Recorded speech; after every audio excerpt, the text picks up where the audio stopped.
नमस्कार मित्रों, पोप के पद तक पहुंचना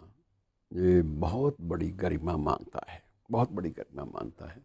कभी आपने इस गरिमा की हकीकत को देखना है कि वैसे अंग्रेज़ी में एक पुराने वक्तों में फ़िल्म आती थी, the shoes of the fisherman. The shoes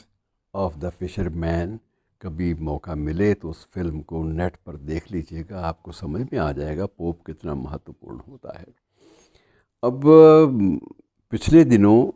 Vatican city में जो पोप का मुख्यालय है वहाँ एक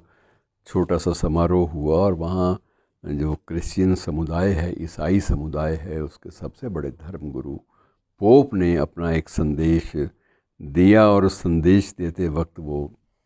उदास भी थे क्योंकि उनके पास इस बात की प्रामाणिक जानकारी उनको मिल चुकी थी कि उनके बहुत सारे अधिकांश जो धार्मिक कार्यों से जुड़े हुए लोग हैं, उनके प्रचार से जुड़े हुए, धर्म प्रचार से, जिनमें पादरी भी हैं और नन भी हैं, उनका बहुत सारा वक्त आजकल पूर्ण चित्रों और पूर्ण कहानियों को पढ़ने में ही लग जाता है क्योंकि ये सारी चीज़ें आसानी से नेट पर उपलब्ध हैं। तो पोप ने अपनी उस पीड़ा को व्यक्त किया सार्वजनिक भाषण के माध्यम से। और इस बारे में उन्होंने जो अपने रोम में जो पढ़ाई कर रहे थे पादरी और जो नन्स जो पढ़ाई कर रहे थे, शिक्षा प्राप्त कर रहे थे, धार्मिक शिक्षा, उन सबको संबोधित भी किया कि मैंने ये सुना है और ये क्योंकि जहाँ से मुझे सूचनाएं मिलती हैं वो सूचनाएं फेक नहीं हो सकती, वो झूठी नहीं हो सकती। और इन सूचनाओं से मुझे तकलीफ़ हुई है। मैं आप सबसे पूछूंगा नहीं कि आप अपना जो भी है किरदार या अपनी स्थिति को स्पष्ट करें, मैं स्पष्टीकरण नहीं मांग रहा, लेकिन एक तथ्य है जिसको आपके सामने बड़ी पीड़ा के साथ बयान कर रहा हूँ कि ये स्थिति आ गई है। पूर्ण चित्र हैं या पूर्ण कहानियाँ हैं, उनको देखने या पढ़ने की जो एक ललक है उससे मुक्त नहीं हो पा रहे हैं। यदि उससे मुक्त नहीं हो पाएंगे तो हमें यीशु जो है कैसे क्षमा करेंगे, इस बात का भय भी किसी को नहीं लगता। तो उनकी जो एक पीड़ादायी जो छोटी सी स्पीच थी, छोटा सा वक्तव्य था, उसे सभी जो वहाँ पर मौजूद थे छात्र, प्रशिक्षार्थी, उस सभी ने बड़े गौर से, बड़े गंभीरता से उसका मनन किया, उसको सोचा। और सबसे बड़ी बात ये थी कि बहुत सारे लोगों ने वहाँ पर मौजूद, जिनमें नन भी थे, पादरी भी थे, बाकायदा कन्फेशन बॉक्स में जाकर इस बात को स्वीकार किया कि हमारे से ये अपराध हुआ है। कन्फेशन एक बहुत बड़ा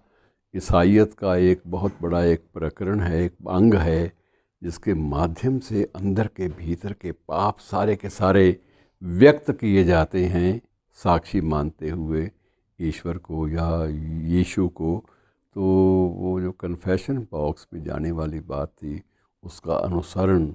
अपनी ही आत्म प्रेरणा से बहुत सारे पादरियों ने किया और उन्होंने इस बात को स्वीकार किया कि ये पाप हमसे हुआ है और हम भविष्य में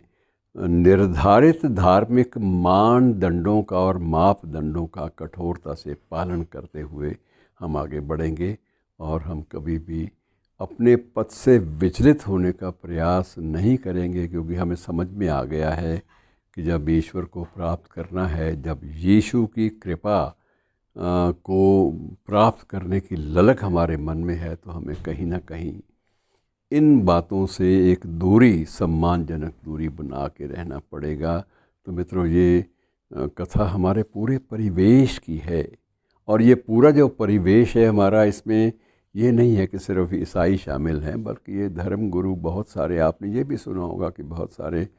भारतीय समाज में भी कुछ एक धर्म गुरु ऐसे निकले, ऐसे सामने आए जो अपनी प्रवृत्ति के कारण और यौन प्रवृत्तियों में अपनी अपनी आकर्षक मुद्राओं के कारण वो भी चर्चा में आ गए और उन्होंने भी अपने शिष्यों और शिष्याओं के साथ सम्मानजनक व्यवहार, जिसमें धार्मिक आचरण सबसे मुख्य बात होती है, उसका पालन नहीं किया। चलिए, आप भी सोचिए, मैं भी सोचूंगा। धन्यवाद।